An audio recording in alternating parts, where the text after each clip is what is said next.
الرحمن الرحیم السلام علیکم۔ سعودی وزارت داخلہ کی ترجمان کرنل طلال الشلہوب نے کہا ہے کہ کرونا وبا سے 3 نکاتی فارمولے کے تحت نمٹنے کی کوشش کی جا رہی ہے۔ اتوار کو وزارت صحت کی ترجمان کے ساتھ مشترکہ پریس کانفرنس میں وزارت داخلہ کی ترجمان نے کہا ہے کہ کرونا وبا کو آہنی اعظم قیادت کی لامحدود مدد اور ملکی و بین الاقوامی سطح پر وبائی حالات پر نظر رکھ کر شکست دیں گے۔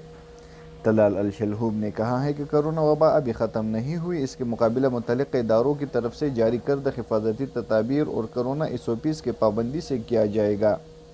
وزارت داخلہ کی ترجمان نے تمام سعودی شہریوں کو پھر ہدایت کی کہ بوسٹر ڈوز کے بغیر بیرون مملکت کا سفر ممکن نہیں۔ جو لوگ باہر جانا چاہتے ہوں انہیں بوسٹر ڈوز لینا ہوگی۔ کرونا ویکسین کے دوسری خوراک پر 3 ماہ گزرنے پر بوسٹر ڈوز لی جا سکتی ہے۔ انہوں نے کہا کہ بوسٹر ڈوز کی پابندی سے 16 برس سے کم عمر اور توکل نیب میں مستثنی زمروں میں شامل افراد کو استثناء حاصل ہوگا۔ مملکت آنے والے تمام افراد کو 48 گھنٹے قبل کرائی گئی PCR ٹیسٹ کو نگیٹو رپورٹ پیش کرنا ہوگی۔ PCR کی پابندی سے 8 برس سے کم عمر کے افراد مستثنی ہوگی۔